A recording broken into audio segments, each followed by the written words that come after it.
السلام عليكم، صباح الخير او مساء الخير على حسب الوقت اللي هتشوفوا فيه الفيديو. ازيكم احبائي احباتي اصحابي صحباتي؟ يا رب تكونوا بالف خير. ولو لاول مره تدخلي قناتي ولسه ما اشتركتيش انزلي اشتركي بالزر الاحمر تحت الفيديو، فعلي الجرس على كلمه الكل عشان اسالك مني كل جديد. وصباحكم معطر بذكر الله وبالقهوه الجميله القمر دي ابتديتها النهارده. ويلا بينا على الفيديو على طول ونقول بسم الله ونصلي على رسولنا الكريم الحبيب سيدنا محمد صلى الله عليه وسلم. صلوا معايا عليه يا بنات عليه افضل الصلاه والسلام. زي ما شفتوا كده ابتديت بقى باليوم كده، عملت لي فنجان قهوه عناب كده زي ما انتم شايفين، وعملت لي كمان كمون بالليمون بتاعي ده اساسي يوميا. حتى انا نزلت شويه بصراحه، خسيت شويه يعني كتير كده، وكمان عشان ظهري بحاول اخس اكتر يعني عشان الحركه ورجلي وكده، وكمان رقبتي وجعاني، حاجات كتير كده كوكتيل. فبقول لكم بصوا يلا بقى ايه، هنروح نشوف هنعمل ايه ان شاء الله. بس بقول لكم بصوا بقى الرخامه اللي انا جبتها دي، لقيت لونها حلو جدا، حطيتها كده جنب البوتاجاز بحيث اطلع عليها الحاجه السخنه عشان الخشب عندي والكلام ده. فقلت دي احسن لي ان انا اطلع عليها الحاجه السخنه، احط معلقه عليها مش عارفه ايه، هتنضف لي دايما رخامه المطبخ. حلو قولوا حلو. او بصوا بقى بقول لكم ده المشروبين الاساسيين بتوعي. ويلا بقى نروح ايه نشوف بقى ايه الكارثه اللي انا عملتها. ان شاء الله هتشوفوها دلوقتي في الفيديو. يلا نروح لايف. النهارده برضو تاني يوم غسيل اهو، ده منشور وده غسلت اهو. طلعت طبعا بقى الايه المنشر بتاع الشتاء اللي هو الداخلي عشان المطر وكده، ده مهم جدا في كل بيت مصري ايام الشتاء، فصل الشتاء كله تنشروا هدومك جوه بلكونتك وهتنشف وهتبقى زي الفل من غير بقى تتبهدل مطره وطينه والكلام ده. فده دايما في الشتاء بطلعه، وفي الصيف بشيله زي ما كنت شايلاه معاكم قبل كده.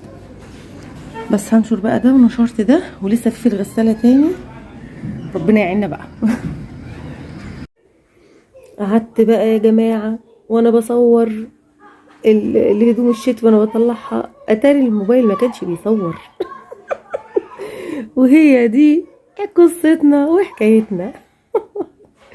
وانا بطلع الشتوي وبشيل الصيفي، الحمد لله ما الموبايل ما صورش حاجه الحمد لله. فين وفين بقى لما قمت بقى وقعدت ببص لقيت ان انا ما دوستش اصلا بلاي.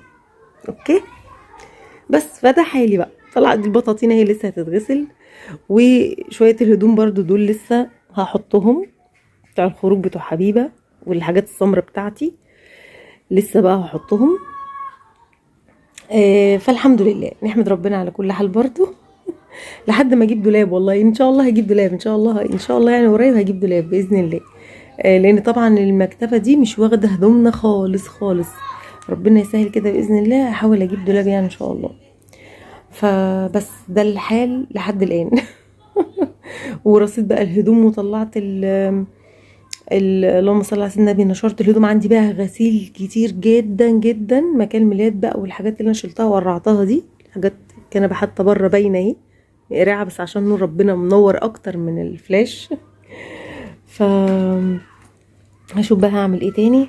يلا هنا بقى المطبخ. دخلت الصبح اول ما صحيت الحمد لله يعني غسلت كل المواعين اللي انتوا شايفينها دي ما شاء الله. كان عندي مواعين كتير جدا، ونضفت طبعا الحوض والبوتاجاز غسلته. ولقيت درج التلاجة بصوا اتدشدش ازاي من شد البنات فيه، من شد فيه وهو مثلا بحاجات تقيله وكده. الحمد لله حبيبه كانت بتجرجر فيه، اتكسر من هنا واتكسر من ورا، بس الحال برضو يعني ماشي الحال. لقيته برضو متبهدل كده غسلته، ودي بحطها فيه. دلوقتي هجيب شويه مناديل بقى كده حلوين. بعمل ايه بقى، بجيبه كده اهو، احط بقى فيه شويه مناديل كده اهو. بصوا احط بقى فيه مناديل كده في القعر كده اهو.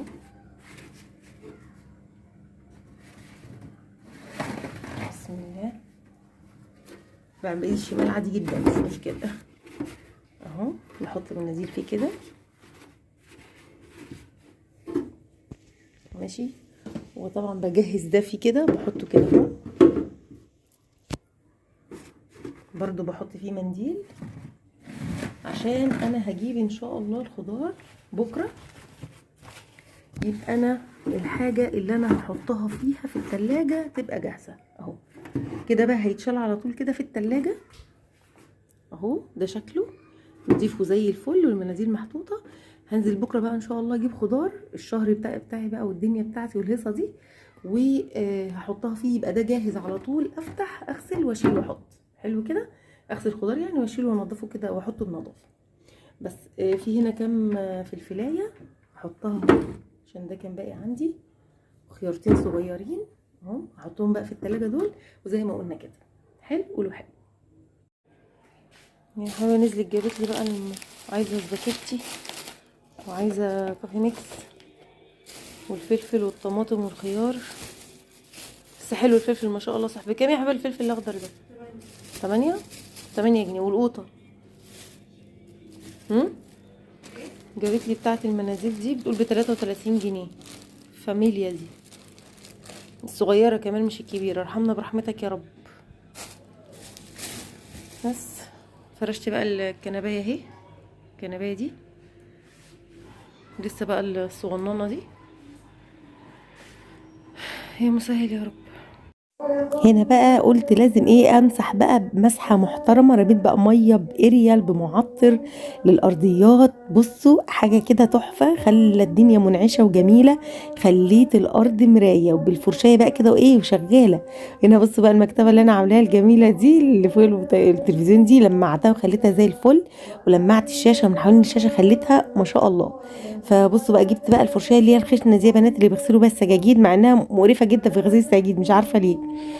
فجبتها بقى بصوا دعكت بيها الارضيه كده عنب العنب، علشان بقى ايه لازم افرش الارضيه عشان خاطر ماما انتوا عارفين الناس الكبار دول بيحسوا باي بروده، فبتروح يعني للحمام اعزكم الله، فبتدوس بقى برجليها على البلاط وكده بيبقى ساقع، بتقولي لا رجلي بتبقى ساقعه قوي.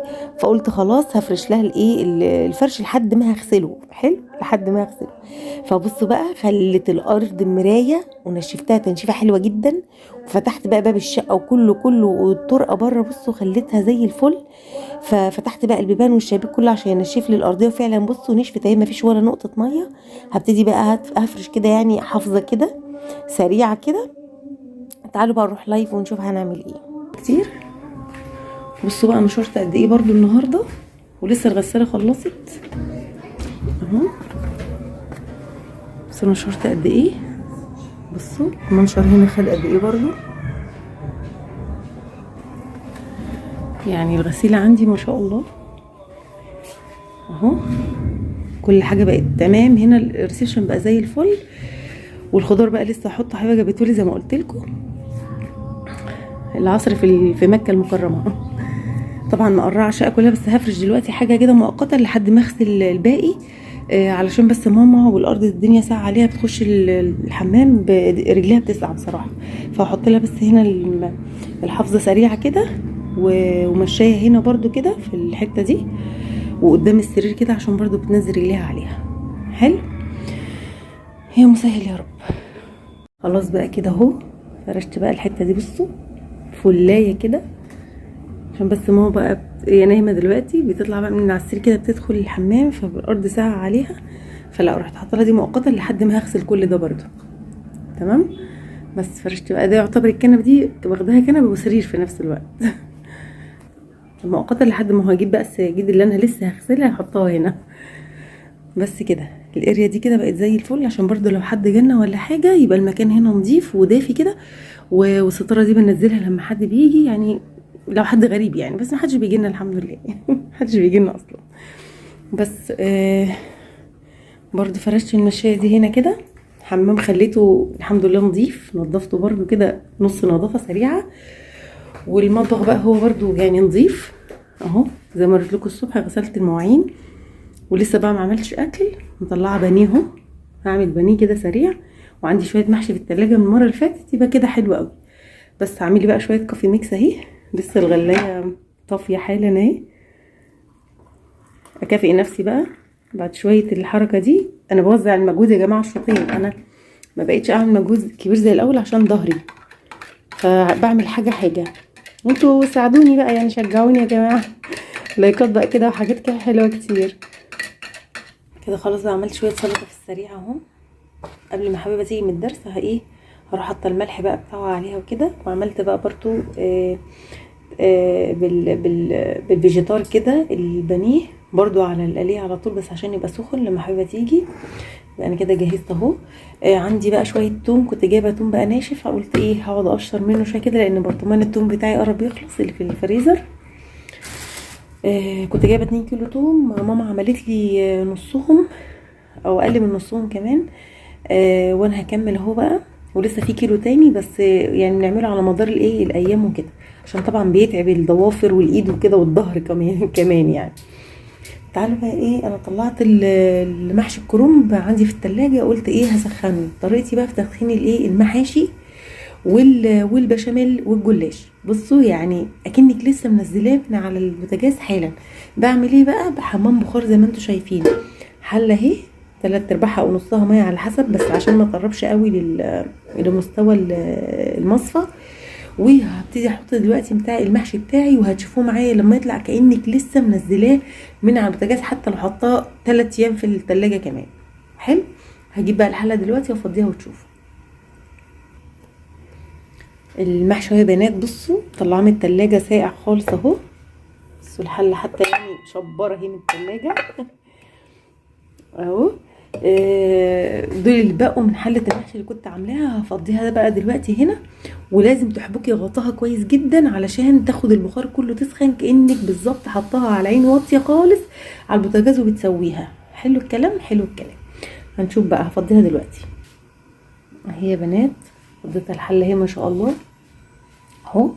هغطيهم بقى بغطا اهو. ده مش حابك، ده كويس معقول كده تمام اهو.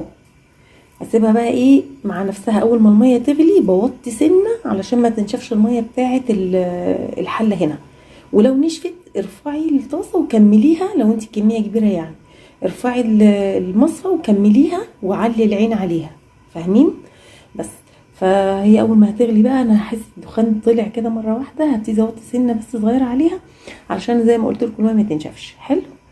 بس هروح بقى ايه على ما ده يتسخن، هكون حبيبه جت من الدرس، هحمر البانيه وهبتدي بس ايه اتسلى شويه توم كده لحد ما هي تيجي. حلو. اشوفكم تاني.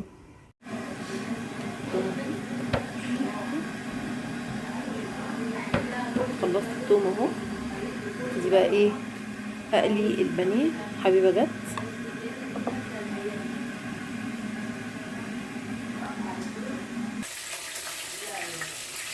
خلاص اهو بانيه اهو. بعمل اخر 3 حتت اهو. المحشي بقى ما شاء الله. بص كأنك لسه عاملة حاجة.